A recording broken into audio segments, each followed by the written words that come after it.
As the nation struggles with the aftermath of the massacre carried out by Aaron Alexis, people closest to him are trying to square his actions with the man they thought they knew. Alexis moved from place to place in recent years, but we know that he spent a good deal of time in Fort Worth, Texas, and that's where he became friends with Michael Retrovato, who joins us now live. Michael, thanks for being with us. What's the first thing that went through your mind when you saw Alexis's face on TV yesterday afternoon? Yes, sir. I appreciate you asking me that. First of all, just to let you know, my heart goes out to all the innocent victims. And I just never would have seen anything like this coming with Aaron. He didn't seem like that kind of a person. And so, you know, we're hearing more and more things as the days go by. But certainly we would have never guessed that Aaron would be capable of pointing a gun and actually shooting a person, let alone many people. And so it's just, it's a really hard thing to handle, because he was like a friend, a family friend, a brother to me, and so it's just I don't understand what set him off. Police say that Alexis had been hearing voices. You may have just heard Deb Fayrick's report that in Rhode Island he was saying that individuals were sending vibrations through his body. Did he ever indicate any sort of mental unbalance, that he was hearing voices, feeling vibrations, paranoia, anything at all? Well, sir, that would have had to have been something more recent, and I hadn't seen him recently. I've had a phone call conversation with him several months ago about how he was mad at the company he worked for because they were slow to pay, is the way he put it.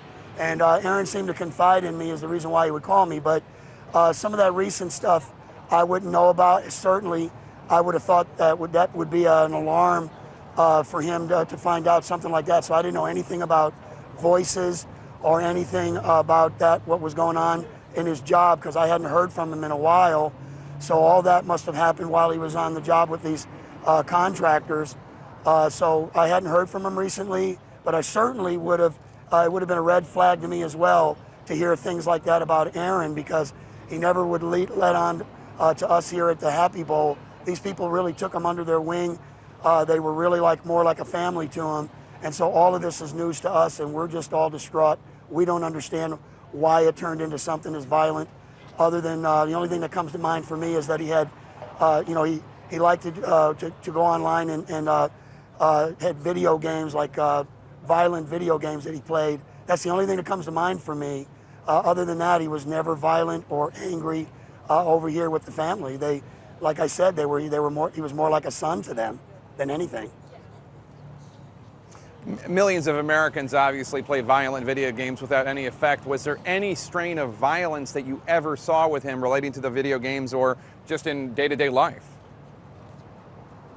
No, just that it surprised me that a long time ago, probably a year or so ago, when I was invited to his house to watch a football game, he spent more time in there watching, playing the game online with some other individual, which was a pretty bloody game of shooting.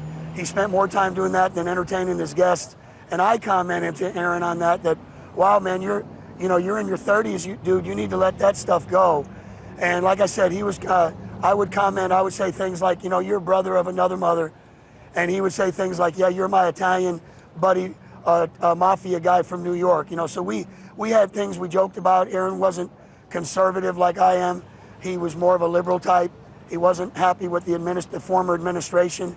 He was more happy with this administration as far as presidential administration. So, we joked and we had comments with each other about that, but we always seemed to meet in the middle over those issues.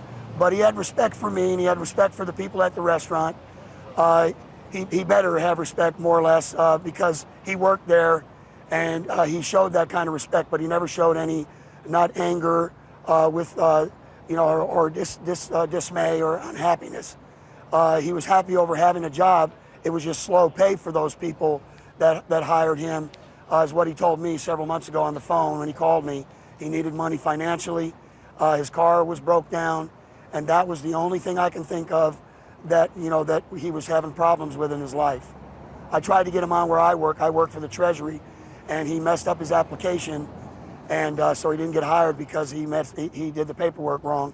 But I told him that if he kept on trying, he would eventually get in there because he had government experience, and the Treasury people would like to hire people that have government experience. So he had opportunities coming up, and I thought he had opportunities with his company. So I just don't understand. We don't understand. We're all sorry for the victims.